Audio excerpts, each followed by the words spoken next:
Terry, how are you? I'm doing good. Kind of rough this morning, but Listen, tech issues are tech issues and they happen all the time. So it just is what it is.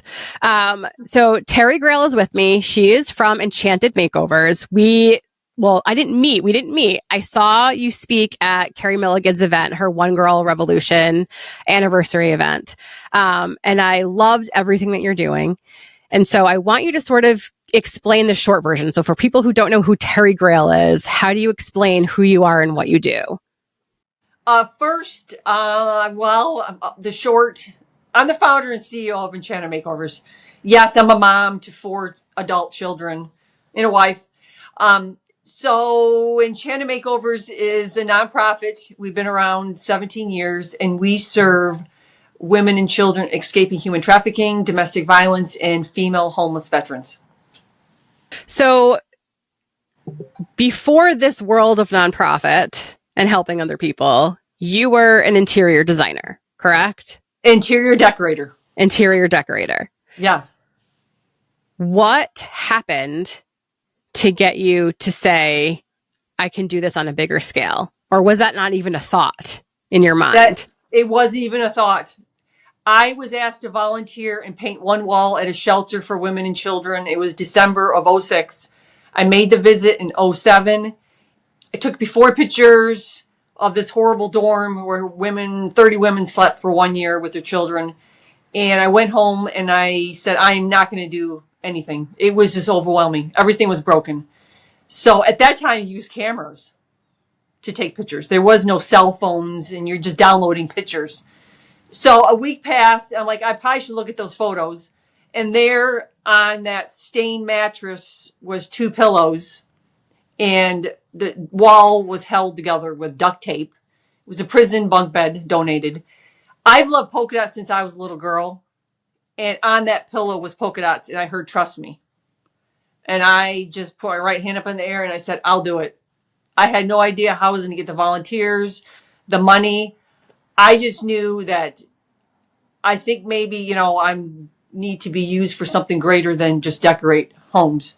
So it started like that. So 2 things I want to unpack is, number one, obviously you walk into a space that probably looks similar to a prison, but it's not supposed to be, right? It's supposed to be a welcoming space for women and their children. And I think in your head, it's like, well, how do I just paint a wall when all of these other issues are staring at me? Like, what is a wall going to do? So I understand feeling overwhelmed because I'm also always in that space where I'm like, well, great, I can help you fix this issue, but you really have this big of an issue. But I also love that you took inspired action, that you weren't waiting to get all the ducks in the row. Where a lot of people will say, well, wait, let's wait for more funding and let's wait for this. Like, all these people wait. Instead, you were like, no, we're just going to keep going and we're just going to keep taking the next step and it will all come into place. And it did, which is so fascinating. However, you didn't just stop it with this one space. You continued. No. Tell me why. Like, what in you was like, I need more to do. I want to help more people. Because you could have stopped there. You could have been like, great, I did my thing. Like, have a great day. I'm moving on with my life. But you didn't stop there. Well, when the dorm was done, I went back to my clients, and my very last client was complaining that her house was too small. It was only 7,000 square feet. And if she had 10,000, she would be happy. And I knew in that moment, it was such a ridiculous. I'm like, okay, I get it. So I went home. Before I went home, I went to my mother's house and I said, I'm just pulled in 2 worlds, the nonprofit, the for-profit. And she said, we're not going to talk about this anymore. You know where God needs you to be. And I drove home, sat on my bed, did the ugly cry. And I said, okay, I'll do this, but I'm making a deal. And I get this, when I go and speak at churches, at corporations, it doesn't matter. You get that, and I said, yes, you can make a deal with God. And the deal was just keep a roof over my family's head and food in the fridge. And that silent voice said, and glorify me. And it's glorifying is loving people back to life. And that was it. I closed my website down and still didn't know how to get a 501c3. And I just kept putting I always say you got to put footsteps to your prayers, which is taking action. That's how it happened. And for me, like whether you refer to it as God, I refer to it as like the universe source, like angel guides, whatever, right? You're still taking inspired action. Yes. The inspiration came to you and you said yes. Whereas a lot of times inspiration comes to us and we're like, nope, not going to do it. So I love that you were like, great, here's what I want in return. Let's Yes. figure this out. Yes. And instead of just saying, I feel overwhelmed, I'm going to go do something else, you continue to take the next best step. So now explain to me, you're figuring all this out. You've got this organization started. What do you do with it? Are you just working with the one shelter, or how did you expand what you're doing? Well, I went back and did the private rooms. So once the women, there's a certain level through the dorm that you can end up in a private room. Maybe there's only 4 women. So once that was finished, then that's when I was invited to this Christmas dinner. And I always say there's divine timing and divine appointments. And many people miss them. Sometimes we don't understand why we asked to go to this place. I just go now. So I went to this Christmas dinner. I was already late. Everybody sat down. There was no seating. I sat down next to this woman and I said to her, after she explained what she did, I said, I have been just praying that God would bring a woman into my life that would help me get my 501c3. And she goes, well, that's why you're here, sister, because I'm going to help you. And we met at a diner and she drew this circle and she said, put in the middle the core of the mission and then draw an outer circle. That's the volunteers and donors. She says, don't let anyone ever taint the middle, the core of the mission. From there, we just kept meeting at her house and I got my 501c3 papers from just that 10-minute time limit I had to get to this event. From there, it just led to the programs evolving. It wasn't just the dorm. It went to me watching the news and a woman crying about how she told her son, give it up. No one's going to come here and save us. And that was an interview out of New York. And I started crying and I'm thinking, okay, so you're crying, but what are tears of no action? So I said, well, I believe her son has everything within him. He's his own superhero. Let's make capes. So I reached out on social media. Somebody from North Carolina reached back, made 25 capes. They came here to Detroit and I just went to the local shelter. The kids came to life. They started singing and twirling. And I said, this has to be one of our programs.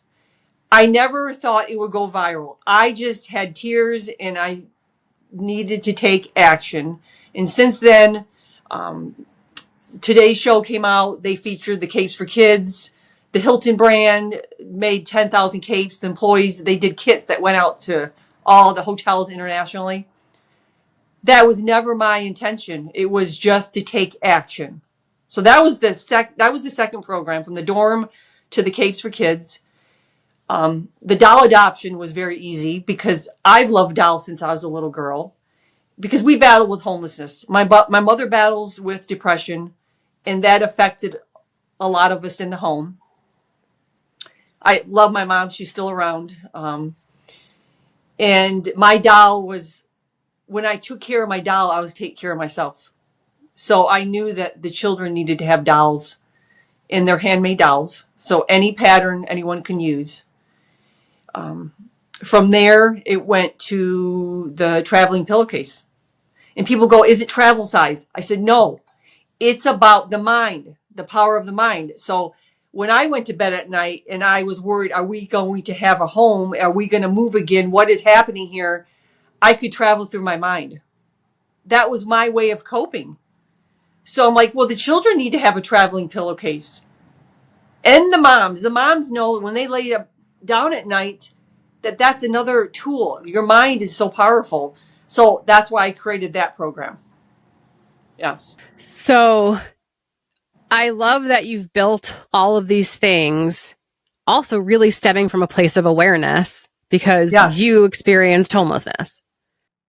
Yes. And bullying was very bad. From my sexual harassment started at first grade, and then it went all the way until I finished high school. And I Was was it the very, same people or just different groups of it people was you just different. consistently It was got? different boys. It was different boys. But I was very shy. So when you're shy, you don't speak out and you don't speak up.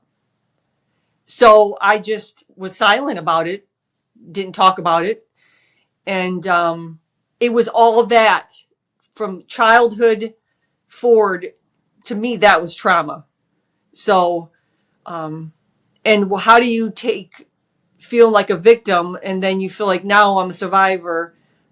I say I'm a warrior. And I share that with all the women that I serve is you are a warrior. So, Has creating these projects helped heal you from all the yes, trauma that you yourself experienced? yes. Someone asked me recently, what is your success story? I said, I have healed so many wounds. That is success to me. And that is by serving humanity. That's incredible.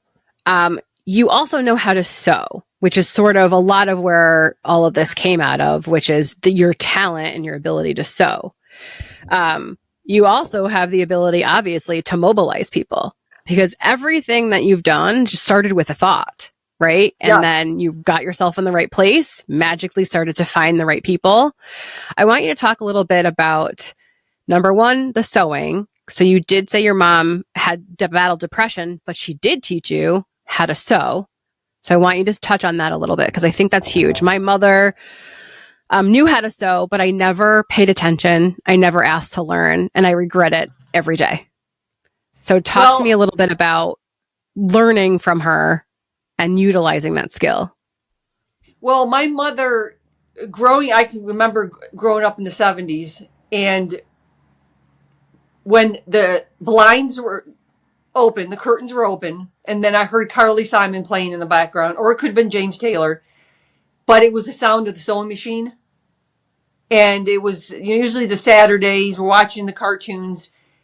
That whole thing with the music in the machine was everything's going to be okay. What I didn't know, my mom was not only taking care of us that way, but that's how she escaped. She said, when I sew, there's nothing, I don't worry about dirty dishes, bills, just what I went through as a child. She said, I'm focused on that project, and that is my voice of what I'm creating. So, yes, she taught us to sew, but I also had, and you had to have that in 7th grade. I mean, they took that out a long time ago. I made this ugly sweatshirt that the collar was like out to here, but, so, so yes, so I grew up with that. My mom made all of us quilts. But when she shared, I didn't know she battled with depression when I was a kid. I had no idea. But into the mission, it was one day she shared with me how a sewing machine saved her life. And I said, what do you mean, Mom? And she said, well, when I sew, I escape. You know I battle with depression. I said, yes. She said, I don't have to worry about anything.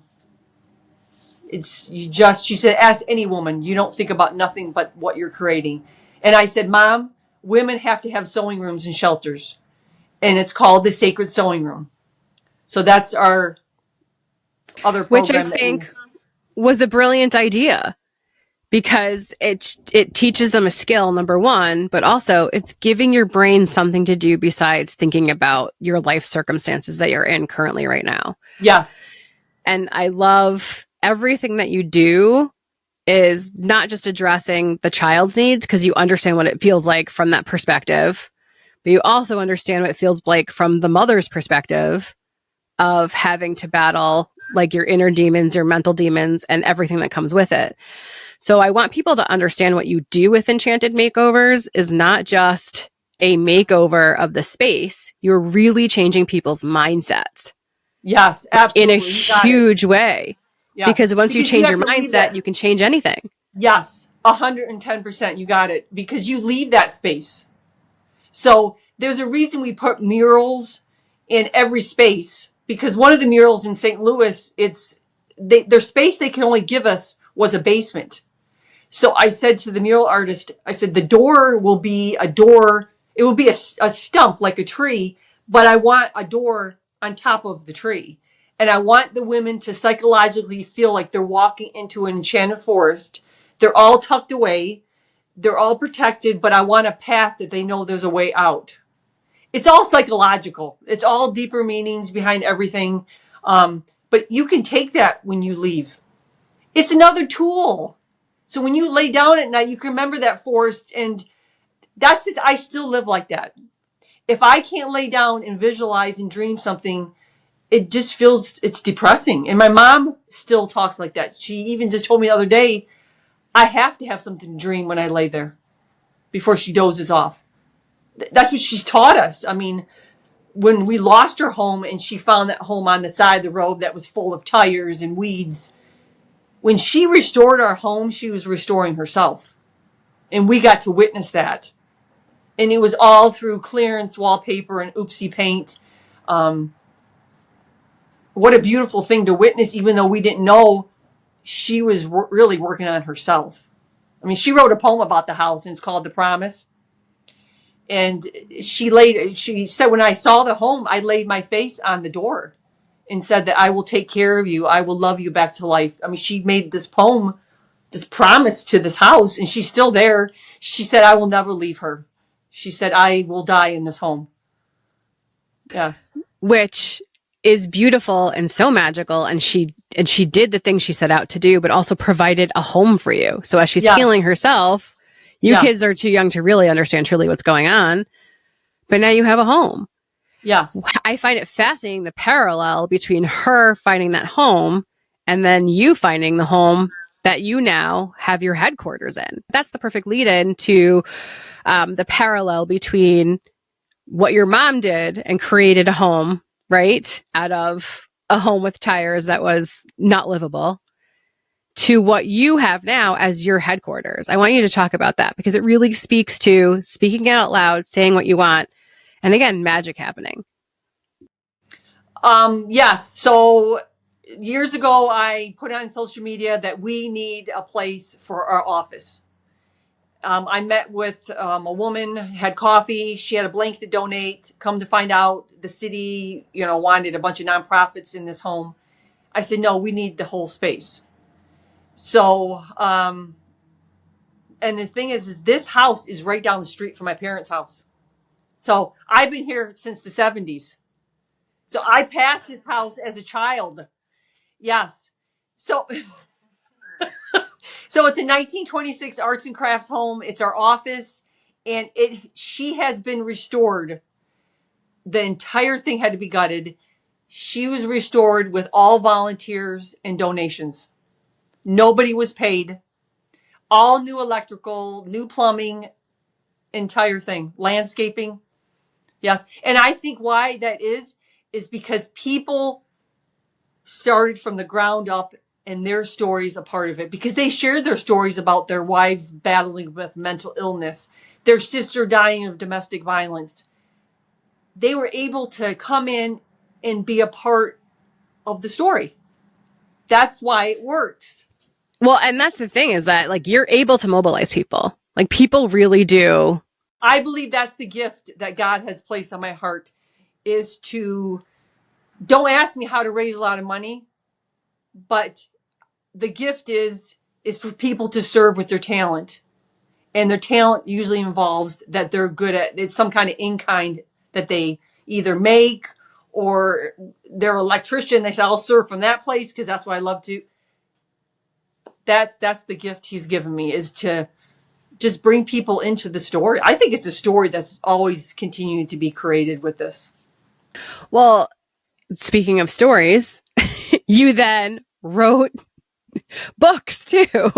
As if Yes. Terry Yes, didn't I have have with enough her. to do on her plate. You were like, well, now we're going to write stories. We're going to write some books too. Tell to me about the books that you wrote, because I love this. Okay. So this is a love story. It's based on the handmade dolls, and it's a bear that adopted two dolls.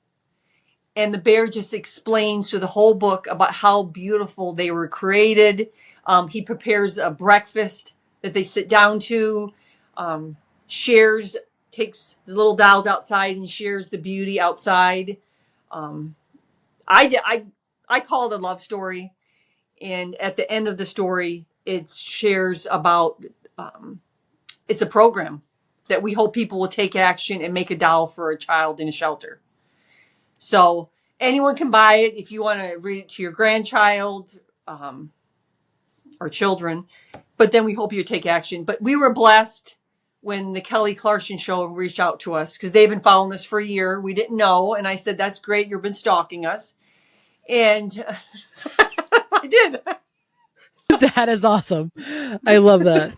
Oh my God, I love it. So, and no one knew about this book yet. So that was the first time it was shown was on the show. I was already working on a second book at that time. So the second one is about our capes for kids, and it's the little blue bird who forgot it could fly. So we know birds can fly, but this bird forgot it could fly. So it goes on a journey goes through storms and these hills and valleys. It finds a cape on the ground. It's like, oh my gosh, it fits perfectly. I think it was made just for me. What it's trying to get to is this beautiful cottage in the distance that is the windows are smiling, and it gets there and realizes I was never walking. I was always flying. So it's just another tool for children to understand the power from within. And then we hope that parent or grandparent will take action and make a cape. So there's multiple ways that you're reaching people, which I think is incredible. I love that you don't put roadblocks in your way, right? No. Like you are like, great, what's the next step? And I also think that there's something special about speaking it out loud. People don't know what you need unless you say, this is what I need. And I don't think you're scared to say that. I don't think you're scared to say, like, great, you're a plumber, amazing. Can you come help me fix this? Right? Like, speak it out loud, people. Speak it out loud. Magical things happen. I truly believe there's something like in the tone of our voices that when we speak it out loud, it literally magically will just start to reach the right people. And then you also did another I'm going to thing. share a tip with you. I'm going to share a tip with you, Rachel, is if people are afraid to ask, what you say is, this is what my thoughts are. I'm going to throw everything on the table. If you can start with that, it kind of easy. It's not so scary. And then they get to pick kind of like a little combo on the table, what they get to pick and choose of how they want to help. And it's always worked. I love that idea too, because you don't feel like I'm trying to sell you something. I'm not trying to get money from you. Here's the scope of work, all of it. Where would you like to be in that process? So I love that approach too. And it's worked for you every time. And then going back to what we talked about earlier, which was like, go to the event, meet the people, say the thing out loud, and like keep doing the thing. I think so many of us get discouraged. We create roadblocks. I also think we have limiting beliefs. And I think what you're teaching people is that we are limitless. Absolutely. Right? Like there is no end. There is no ceiling. We can keep going and we can keep helping in our own ways, even if it is just using your talent, which is whatever that is. There's somebody out there, a nonprofit or somebody who needs help that needs your specific help and your specific talent.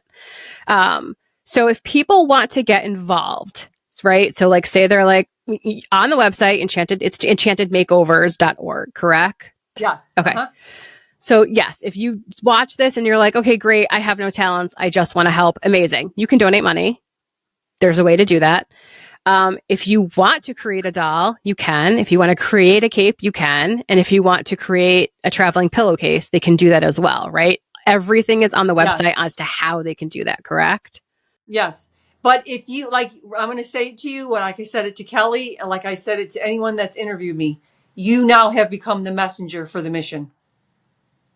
So your voice is just as important too. So if you love to write, if you're have a podcast, it's serve with your talent and what you love to do.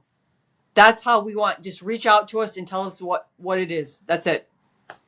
Well, and now that people are aware that you exist, right? Which you get it. I mean, you've been graced with a ton of media coverage, which I love for you. Like, it's freaking amazing. What you We're built is still a hidden incredible. gem. We're still a hidden That's gem. it. People go past the headquarters, and we're on the main road of Northline. It's a big road for Taylor, and I feel like that. I feel like there's something. I guess I have to use the word enchanting about that. Is there's still that beautiful protection that you don't. I feel that God's saying, you know what, you don't. No, that's not for you. Yeah, go over there. It's always been like that. And I just trust that. And I'm okay with, no, we don't want you here. And I just keep going. And I always see it as a train. The train is moving. You're welcome to get on. If you don't, it's okay. But we're going to continue to move. And that's the best part about all of this, is that you continued to move, right? You didn't just do the one wall. You were like, no, I can do this on a bigger scale. And yes, is it emotional on some days? Is it overwhelming on some days? Absolutely. Yeah. But like, feel your feelings, get the cry out, and then we move on to the next thing. We don't stop, right? Women and children facing homelessness is not going to stop, right? No. Women being put in situations where they're getting beat and raped, it's not going to stop. It's unfortunately not. So beautiful people like you creating programs to help us not just feel like we are in a home, not just feel like we're in an enchanted space, but also start to create that change in your mindset. Also to create that change of, oh, my trauma doesn't define me. My trauma isn't the only thing that I'm going to live in this world and experience. I can live and do so much more. And whether that's through just imagining or even helping you in other projects. I mean, have you had people you have helped also help in other projects? Yes. And many of them too have, yes, they've made handmade things, but they've also gone and spoken at different events that was at. So the thing is, I think the critical part is I was never called to decorate. If I was, I would have kept my business. It's a tool for something greater. And what person doesn't want to feel precious? And what the women have shared with me throughout the years is I've never known another world, because a lot of them do live in the inner city, and they said everything's been broken since I was a little child, you know, from my family to visually what I'm seeing. So they said you create a world that we have never known. So how does that make you feel when you hear that? That I'm on the right path and this is where I should be. So really quickly before we end, I want to talk about the importance of pivoting. I want to talk about the importance of pivoting, because you could have stayed in your business. You could have stayed doing what you were doing, and you pivoted. Was it scary? Yes. Could it have gone many different ways? Sure. But you had a vision, you had a mission, and you stuck to that. And it served you so, so well. And in turn has helped so many other people. Can you talk to me about working through that fear when you decided, okay, I'm going to pivot. I'm going to give this a chance. I'm going to leap and know the net will be there. Talk to me about that moment, because I think so many of us are going through that moment as business owners, nonprofits, people leaving corporate, trying to figure out what they want to do with their lives. In those moments, how did you not let fear win? Well, for me, my faith is very important. So it was either fear or faith. And I just know personally, if I didn't take that step, I was denying something that has always been written for me for my life. That's my personal thing of how I felt. I didn't realize really it was is the mirror was being flipped, that I had to go back to be able to move forward. So really, when I was called to paint a wall, it was going to be it's a transformation on my own life. And while doing that is walking beside women. I'm not here to save anyone. I'm just here to walk beside you. And I continue to feel that same way, even though I'm healed from many things. I'm still a student through this process. The women have taught me so much. And then there's times I have to be a teacher. But you've worn that hat so well, and I'm just so proud of you for continuing to take the next best step. I mean, I think there's so many people that talk about it. There's so many people that throw money at it, but you're doing the thing.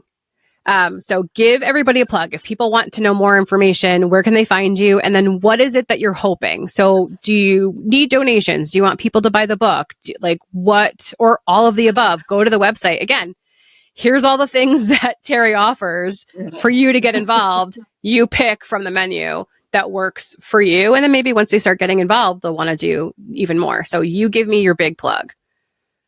Well, obviously check out the website, enchantedmakeovers.org. We're on social media. So there's Instagram, Enchanted Makeovers. There's Facebook, Enchanted Makeovers. Really, we would love if you picked up the book. That's on the website. It's on Amazon. Really, I think the next step is already happening. Cause the awareness is so critical. And that I'm going to say this to any woman in business, because a nonprofit is a business.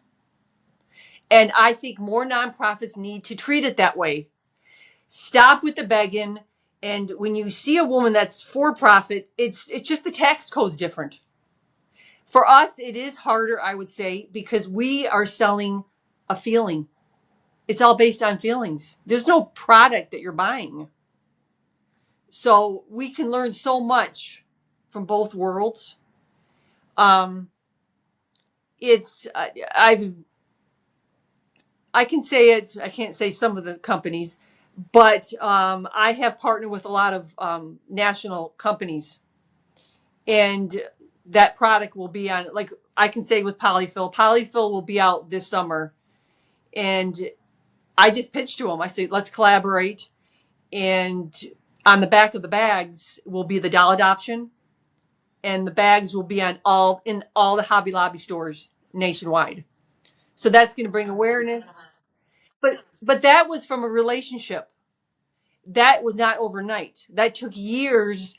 That eventually, when I went to them, the creative director had the okay from the VP to say, you take the call, you make the decision. So from there, it led to Country Chic Paint. They're out of Canada. They're international. But I pitched them and said, I want a color created from the Little Bluebird. So if the paint is called Little Bluebird, there's awareness on the can about the Capes for Kids, and they have it on the website, but you can also buy the book. So nonprofits don't think small. Go big. Try to get partnered with products that make sense with the other company. I mean, I'm not going to go to an egg company and I probably could make some sense of something, but I mean, leave it up to you and the way your brain works. I bet you could connect those dots in any way you needed to. Yeah. So there's a lot of great things happening right now behind the scenes with other companies. Those things I can't announce yet, but all they can do is say no. And so I want people to understand you're not just based in Michigan. You do have programs outside of Michigan, right? Yes, we are national. What about the flip side? So I have a shelter or I'm helping women and children and I'm like, oh my God, this is amazing. I need Terry's help. Do you also have a spot on the website for people to contact you Yes, for the reverse need help? Yes, we've gotten calls, emails to say, do you think that you'll visit here in New Jersey? Here's our space. So it's really setting up that call to see if they even qualify, because we want to make sure that you are going to be around next year. And what are your programs? What are you providing for the women? Because there's some that we've had to deny that, come to find out, the women weren't treated very well. And that next year the shelter shut down. So it's, this takes a lot of time and a lot of people involved. So we have to respect those donors and volunteers too. their time. So there's a process to it. All right. So basically, I'll put all the links in the description for YouTube. So if anybody is interested, it'll be very easy to find Terry and her website. There are a plethora of things that you could do, but don't feel overwhelmed. Like, pick the one thing. And again, even if it's just helping her amplify her message, share it. It's free to do, right? Contact a friend, say, hey, watch this episode. Free to do. Amplifying Terry's message is easy. So you can start there if you need to. But I really do want you to check out the website, enchantedmakeovers.org, because I think that there are tons of different options for you guys to help in a small way or a big way, and or just buy the book. The books are adorable. They're great for kids. And that's just an easy way to give back. If that's the least you can do, incredible. I love you, Terry, so much because so many people talk about doing the thing. And you didn't just do the thing, you're doing more things on top of that. I don't think that you allow yourself to say, okay, well, this is it. What else can we do? No. Right? Like, how big can we go? How many more people can we help? And like, are there still days that you cry and feel overwhelmed? I'm sure. Yes. Yes. Absolutely. Does it stop the train though? No. No. So this isn't all sunshine and lollipops. I've had days that I'm crying and I'm like, I've never had the day to say I'm done with it, but it's at that point of, God, you need to step in because this is, but you know what? Then you're like, it's like a roller coaster. Enjoy the ride because, we know that there's going to be times that it's like, there's the crying day. So enjoy it.